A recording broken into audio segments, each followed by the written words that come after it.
Hello दोस्तों, welcome back to Hindi वार्ता साहित्य चैनल में आपका स्वागत है। तो आज हम यूजीसी नेट में इकाई 7 के अंतर्गत जो आपको कहानियाँ लगी हैं, आपको पता है आपके सिलेबस में जो है वो कुल 21 कहानियाँ जो हैं वो आपको दी गई हैं। उन 21 कहानियों को हम जो है वो 2 वीडियो में मैं आपकी उसमें पूरी रिवीजन जो है शॉर्ट जो है वो आपको करवा दूँगी। उसमें मुख्य पात्र, समय, स्थान कौन सा है, ठीक है, इम्पॉर्टेंट लाइन्स कौन सी हैं, जो है वो हम उसकी जो है शॉर्ट रिवीजन 2 वीडियो में कंप्लीट कर लेंगे। तो चलिए जल्दी से वीडियो को शुरू करते हैं। हमारे पास पहली कहानी आती है चंद्रदेव से मेरी बातें, जो कि वंग महिला यानी कि राजेंद्र बाला घोष, जिनका अन्य नाम है, के द्वारा लिखी गई है। पृष्ठभूमि की अगर हम बात करें यहाँ पर, तो इसका प्रकाशन जो है ये सरस्वती पत्रिका से, 1 मिनट पेन भी साथ में ले लूँ मैं, सरस्वती पत्रिका से 1904 ईस्वी में हुआ था और ये जो है निबंध के रूप में लिखी गई है। पत्रात्मक शैली में जो है ये कहानी आपकी लिखी गई है। भवदेव पांडे ने इसे हिंदी की पहली राजनीतिक कहानी जो है माना है। किसे? चंद्रदेव से मेरी बातें। इस कहानी के अंतर्गत जो आए विषय हैं वो क्या क्या है हम देख लेते हैं। पक्षपात के बारे में बताया गया है, कलकत्ता की बात की गई है, वाहन यानी कि चप्पल की बात की गई है ना, और एकता का सूत्र यहाँ पे बताया गया है, परिवर्तन, ज्ञान विज्ञान की बात, चिकित्सा की बात, बिजली की, तंत्र विज्ञान की बात और कानून आदि की बात जो है इस कहानी में आपके की गई है। आगे चलते हैं। प्रतिपाद्य की अगर बात करें तो उपनिवेशवाद के शिकार भारत में तत्कालीन आर्थिक, सामाजिक और राजनीतिक जो समस्याएं हैं, समस्याओं का वर्णन करते हुए जो वायसराय लॉर्ड कर्जन है और उनकी व्यवस्था पर करारा व्यंग्य किया गया है। ये कहानी चंद्रदेव को लिखे गए पत्र के रूप में लिखी गई है, आपको पता है, ठीक है, जिसमें तत्कालीन गुलाम जो हैं भारत की व्यवस्था और परिवेश पर व्यंग्य किया गया है। अंग्रेजी सरकार की न्याय व्यवस्था पर व्यंग्य किया गया है, ठीक है, किस पर? आपकी जो अंग्रेजी सरकार है उसकी न्याय व्यवस्था पर व्यंग्य किया गया है। रंग भेद एवं पक्षपात का चित्रण इसमें किया गया है। सरकारी मिशन और कमिश्नर की उपयोगिता पर प्रश्न चिन्ह लगाया गया है। उच्च शिक्षित वर्ग की काठ के पुतलों से तुलना की गई है। भारत की दीनहीन, ठीक है, व्यवस्था को देख लेने का आग्रह जो है वो चंद्रदेव से किया गया है। उसके बाद यहाँ पर जो है प्रकृति से छेड़छाड़ पर व्यंग्य किया गया है। मसलन कलकत्ता आदि को देखकर आपके देवराज सुरेंद्र भी कहेंगे कि हमारी अमरावती तो इसके आगे निरी फीकी सी जान पड़ती है, और कलकत्ता विश्वविद्यालय के जो विद्वान हैं उन पर व्यंग्य जो है यहाँ पर किया गया है। तो ये जो है ये सारे आपके स्मरणीय तथ्य हैं, इम्पॉर्टेंट तथ्य हैं। आगे चलते हैं। पात्र की बात करें तो इसमें जो आपके मुख्य पात्र आते हैं, लेखिका है चंद्रदेव हैं, ठीक है, फिर इसमें आपके जो हैं वो आप धन्वंतरी भी आते हैं, आपके चित्रगुप्त भी आते हैं, ठीक है, चीफ जस्टिस के रूप में काम करते हैं, ठीक है, खुद आपके चंद्रदेव आते हैं और लेखिका जो हैं वो भी इसमें आती हैं। साथ में आपने एक और को आपने पढ़ा है, लॉर्ड कर्जन जो हैं वो भी आपके आते हैं। एक आप जो है वो बाल कृष्ण का पढ़ते हैं, शिव शंभू के चिट्ठे, उसमें भी आपके जो ये लॉर्ड कर्जन है ये पात्र वहाँ पर भी आपके आते हैं, ठीक है। आगे चलते हैं। जो प्रमुख है कि भगवान चंद्रदेव क्षमा कीजिए, आप तो अमर हैं, आपको मृत्यु कहाँ, तब लोक परलोक बनाना कैसा। ओहो, देवता भी अपनी जाति के कैसे पक्षपाती होते हैं। देखो ना, चंद्रदेव को अमृत देकर उन्होंने अमर कर दिया, तब यदि मनुष्य होकर हमारे अंग्रेज अपने जाति वालों का पक्षपात करें तो आश्चर्य ही क्या है। अच्छा, यदि आपको अंग्रेज जाति की सेवा करना स्वीकार हो तो एक एप्लीकेशन यानी कि निवेदन पत्र हमारे आधुनिक भारत यानी कि प्रभु लॉर्ड कर्जन के पास भेज दें, ठीक है। ये व्यंग्य कर जो है यहाँ पर कहा गया है चंद्रदेव से। आगे देखते हैं। आगे दूसरी कहानी हमारी आती है दुलाई वाली यानी कि बंग महिला की। दुलाई वाली कहानी का प्रकाशन वर्ष पेन ले लूँ मैं। दुलाई वाली जो कहानी है इसका जो प्रकाशन वर्ष है 1907, यानी कि दुलाई वाली मेरे साथ में बैठी थी, साथ यानी कि साथ, ठीक है, मेरे साथ बैठी थी। सरस्वती पत्रिका में प्रकाशित हुई थी। कुंभ में छोटी बहू 1906 में, भाई बहन 1908 में, दलिया जो थी वो 9 में, हृदय परीक्षा जो है इनकी अन्य प्रमुख कहानियाँ जो है ये है। और आपको हृदय परीक्षा जो है इसको बहुत अच्छे से देख लेना क्योंकि बाकी आप सभी को जानते हैं, ठीक है।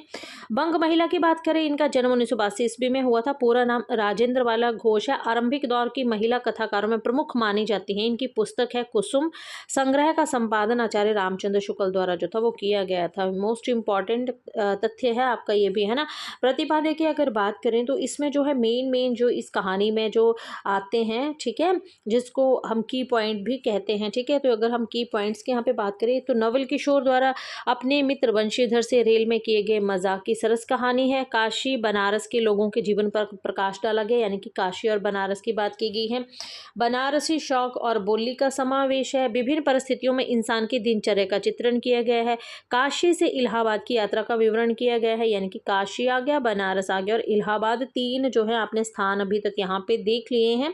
दो मित्रों के हंसी मजाक एवं व्यवहार का चित्रण यहाँ पे किया गया है। दोनों में गहरी मित्रता, दोनों एक जान दो कालिब है। ठीक है, तो ये इसमें जो है इंपॉर्टेंट की पॉइंट्स है। आपके मुख्य पात्र की अगर बात करें, यहाँ पे बंशीधर आते हैं जो कि जानकी के पति हैं, नवल किशोर के मित्र हैं। नवल किशोर के लिए आघात इनके मन में रहता है। नवल किशोर दूसरे पात्र आते हैं, बंशीधर के घनिष्ठ मित्र हैं, विनोद प्रिय हैं, खूब हंसी मजाक करने वाले हैं। कलकत्ते से नई बहू को लेकर चले थे और बंशीधर को तार भेजा था कि उन्हें ट्रेन में मिले। कट्टर स्वदेशी हैं, आपने याद रखना है। नवल किशोर जो है इसमें मुख्य पात्र रहते हैं।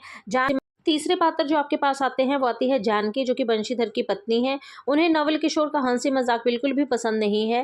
हालांकि नवल किशोर के प्रति उनका कोई दुराग्रह नहीं था, पर पारंपरिक भारतीय नारी हैं, ससुराल से विदा होने पर रोने जैसे जो यहाँ पर बातें हैं वो भी बताई गई हैं। वंशीधर की पत्नी है जानकी, और वंशीधर कौन था? नवल किशोर का मित्र था। ठीक है, और अब तीसरी कहानी हमारे पास आती है एक टोकरी भर मिट्टी, माधव सप्रे के द्वारा लिखी गई है। ये कहानी 1901 में छत्तीसगढ़ मित्र पत्रिका में सबसे पहले प्रकाशित हुई है और देवी प्रसाद और अन्य जो विद्वान हैं इसे हिंदी की प्रथम कहानी मानते हैं। कहानी ये हिंदी की प्रथम मौलिक कहानी भी मानी जाती है। ये एक आदर्शवादी कहानी जो है ये मानी जाती है, आपकी एक टोकरी भर मिट्टी जो है। अब इसमें क्या होता है कि जमींदार द्वारा अपने महल के अहाते के लिए एक बूढ़ी विधवा की झोंपड़ी हटाने और जमींदार की आंखें खुलने के पश्चात झोंपड़ी की जमीन वापस करने की छोटी सी ये आदर्शवादी कहानी जो है ये कही गई है। ठीक है, इसमें आपने ये कहानी पढ़ी होगी ज़रूर। ठीक है, आज हम थोड़े की पॉइंट ही इनके जो हैं वो रिवाइज कर रहे हैं। मुख्य पात्र की बात करें तो बुजुर्ग विधवा आती हैं, अपनी बहू और पुत्र की मौत देख चुकी हैं। अब एकमात्र पोती ही उनके जीने का सहारा है और पोती जो है आपकी 5 वर्ष की हैं। ठीक है, जमींदार आते हैं, दंभी व्यक्तित्व के हैं। बाद में टोकरी भर मिट्टी ना उठा पाने पर अहंकार का जो है वो तिरोहित हो जाना, है ना। गौण पात्र में आपकी बुजुर्ग विधवा की पोती आती है और जमींदार जो है ना वकील जो है वो आता है। तो पोती की उम्र जो है ये 5 वर्ष की बताई गई है ना। विशेष इसमें क्या है कि विधवा जो है बुजुर्ग महिला की पीड़ा, शोषण का चित्रण, है ना। जो कहानी का जो मूल संवेदना है वो हृदय परिवर्तन है। अपनी मिट्टी से प्रेम का संदेश दिया गया है। जमींदार का अहंकार और अंत में उसका हृदय परिवर्तित हो जाता है। लचर कानून व्यवस्था का जिक्र किया गया है। मानवता का संदेश दिया गया है। जमींदार के हृदय परिवर्तन के साथ साथ कहानी भी समाप्त हो जाती है। वर्ग भेद यानी कि गरीब बुजुर्ग महिला है, अमीर यानी कि जो जमींदार है वो है। कहानी का केंद्रीय तत्व क्या है? आदर्शवाद है। आपका ये इंपॉर्टेंट है। ठीक है, तो बुजुर्ग वर्ग भेद कैसे है, मतलब अमीरी और गरीबी का जो है यहाँ पर भेदभाव जो है वो किया गया है ना। अगर यहाँ से किसी श्रीमान जमींदार के महल के पास एक गरीब अनाथ विधवा की झोंपड़ी थी। जमींदार साहब को अपने महल का हाथा बढ़ाने के लिए, मतलब उनको झोंपड़ी जो थी वो वहाँ अच्छी नहीं लग रही थी। उनको लगता था कि इस झोंपड़ी को हटा दिया जाए तो बहुत बड़ा महल जो है वो खड़ा। आगे आती है हमारी कहानी नंबर 4 सुभद्रा कुमारी चौहान की है। सुभद्रा कुमारी चौहान नारी के रूप में ही रहकर साधारण नारी की आकांक्षाओं और भावों को व्यक्त करती हैं। बहन, माता पिता, ठीक है, पत्नी के साथ साथ एक सच्ची देश सेविका भी हैं। ठीक है, उन्होंने देश सेविका के रूप में अपने भाव जो हैं वो व्यक्त किए हैं। उनकी शैली में कहीं पर भी आपको जो है वो अकृत्रिमता जो है वो और स्पष्टता है जो उनके जीवन में है। ये मुक्तिबोध उनके बारे में कहते हैं। इनके संग्रह आते हैं सीधे साधे चित्र। ठीक है, ये अभी आई थिंक अगर किसी ने दिया होगा सेट का एग्जाम, तो अभी सेट के एग्जाम में हाल फिलहाल में जो है ये पूछा गया था आपसे। ठीक है, कि सीधे साधे चित्र जो है ये किसके है, मतलब कुछ कहानियां दी गई थी उसमें ये इंक्लूड था। तो याद रखिएगा, सीधे साधे चित्र 1947 में। ठीक है, अंतिम कहानी संग्रह है ये आपका। ठीक है, इनका सुभद्रा कुमारी चौहान का। कैलाश नानी है इनकी, रूपा है, कैलाश नानी है, बियाहा है, कल्याणी है, 2 साथी हैं, प्रोफेसर मित्र हैं, दुराचारी है और मंगला हींग वाला, राही तांगे वाला और गुलाब सिंह है। ठीक है, कुल जो है यहाँ पर इस कहानी संग्रह में कुल जो है वो 12 कहानियाँ संग्रहित हैं, जिसमें से 10वीं कहानी जो है आपकी राही है, जिसको हमें पढ़ना है। ठीक है, राही की विवशता क्या है कि विवशता के कारण मतलब चोरी उसने की है। ठीक है, बहुत गरीब है। ठीक है, अपने बच्चे को पालने के लिए वो थोड़े से अनाज की चोरी जो है वो कर लेती है। ठीक है, जिसके कारण उसको क्या होता है, जेल भी हो जाती है। ठीक है, यही चीज़ जो है इसमें बताई गई है। है ना। पात्र है इसमें राही है जो कि मंगरोरी जाति की एक लड़की है। तो मंगरोरी जाति भी आपका बहुत बार पूछा जाता है, ठीक है, कि राही किस जाति से संबंधित है, तो मंगरोरी जाति की एक गरीब असहाय स्त्री है ये। पुलिस वालों द्वारा उसके पति को मार दिया गया है, चोरी के आरोप में जेल चली जाती है। अनीता आती है, इसमें एक पात्र आती है स्वतंत्रता आंदोलन में भाग लेने वाली, जेल में बंद एक स्त्री है जो कि राही से भी मिलती हैं, ठीक है। उसके बाद यहाँ पे जो विशेष आता है कि संवादात्मक एवं आत्मकथ्यात्मक कहानी है, मंगरोरी जाति की कठिनाइयों का वर्णन किया गया है, ठीक है। स्त्री वेदना की झलक है, राष्ट्रभक्ति का चित्रण एवं सत्ता भक्ति पर व्यंग्य किया गया है। मतलब याद रखिएगा कि राष्ट्रभक्ति राही में भी देखने को आपकी मिलती है ना। और देश की दरिद्रता और रोजगार की समस्या का चित्रण किया गया है। गरीबों को जो पुलिस द्वारा सताए जाने का चित्रण किया गया है। गरीबी की समस्या का चित्रण किया गया है। मानव धर्म की प्रतिष्ठा का चित्रण यहाँ पर किया गया है। राही 5 और 6 सेर अनाज की गठरी की चोरी करती है, ये चीज भी आपने याद रखनी है, ठीक है। उसके यार पेन ले लूँ 1 मिनट में, है ना, कि राही जो है वो 5-6 सेर अनाज की गठरी की चोरी करती है। राही को 1 साल की सज़ा मिलती है। कितने साल की सज़ा हुई थी उसको? 1 साल की सज़ा हुई थी। राही मंगरोरी जाति की है ना। अनाज की चोरी करती है। कितना अनाज चोरी किया था? 5-6 सेर अनाज चोरी किया था। 1 साल की सज़ा हुई थी। किसके साथ मिलती है? वो अनीता के साथ जेल में मिलती है। अनीता कौन है? स्वतंत्रता सेनानी है, ठीक है। कहानी में तथाकथित कांग्रेसी नेताओं पर भी व्यंग्य जो है वो किया गया है। अगर तो तूने चोरी क्यों की? मजदूरी करती तब भी तो 2-3 दिन भर 3-4 आने पैसे मिल जाते।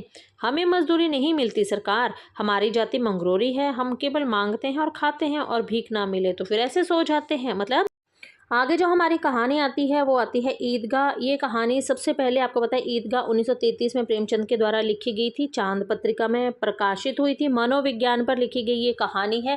इसमें क्या है कि हामिद नाम का एक लड़का है, ठीक है, उसके माध्यम से जो है गरीबी और अभावों को बताया गया है कि मतलब कैसे बच्चा जो है वो छोटी सी उम्र में गरीबी के कारण जो है वो परिपक्व हो जाता है, उसकी मासूमियत, उसका बचपन सब छिन जाता है और जिम्मेवारियाँ जो है उसको घेर लेती हैं, ठीक है।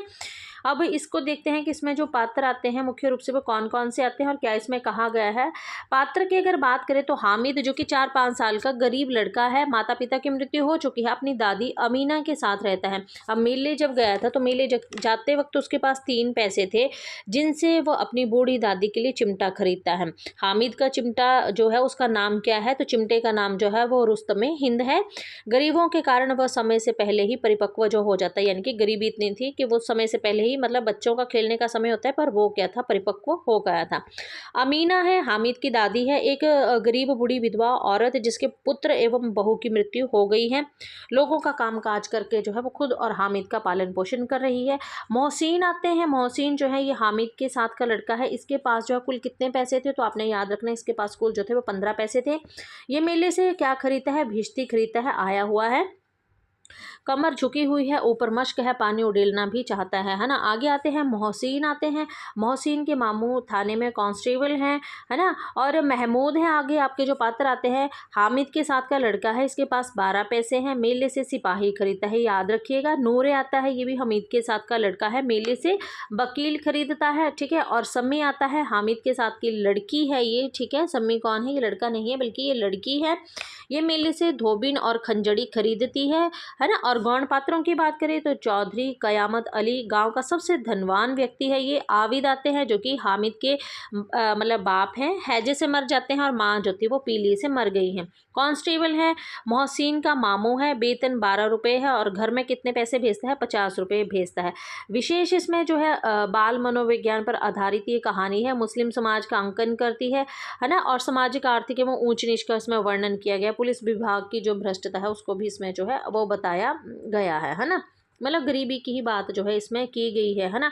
अब यहाँ पे आगे जो इम्पोर्टेंट आता है कि ये जो कहानी बालमन और आपका जो मातृ वात्सल्य है उसका चित्रण किया गया है। सारे खिलौने हामिद को कितने में मिलते हैं? तो 2 पैसे में जो है वो हामिद को सारे मतलब सारे खिलौने 2 पैसे में मिलते हैं। और दुकानदार ने चिमटे की कीमत कितनी बताई थी? 6 पैसे बताई थी, ठीक है।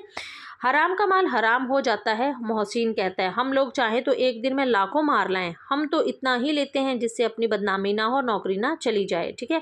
तो ये कुछ इंपॉर्टेंट चीज़ें हैं, अगर आप चाहें तो इसको बाद में जो है यहाँ से पढ़ सकते हैं। अगर मैं पढ़ूंगी वीडियो काफ़ी आगे देखते हैं अगली कहानी है दुनिया का सबसे अनमोल रत्न, प्रेमचंद के द्वारा लिखी गई है। सबसे पहले ये कहानी जमाना पत्रिका में प्रकाशित हुई है। सोज़े वतन 1908 ईस्वी में पहला इनका कहानी संग्रह जो कि उर्दू में लिखा गया था, और इसमें जो है वो कुल 5 कहानियाँ संग्रहित हैं।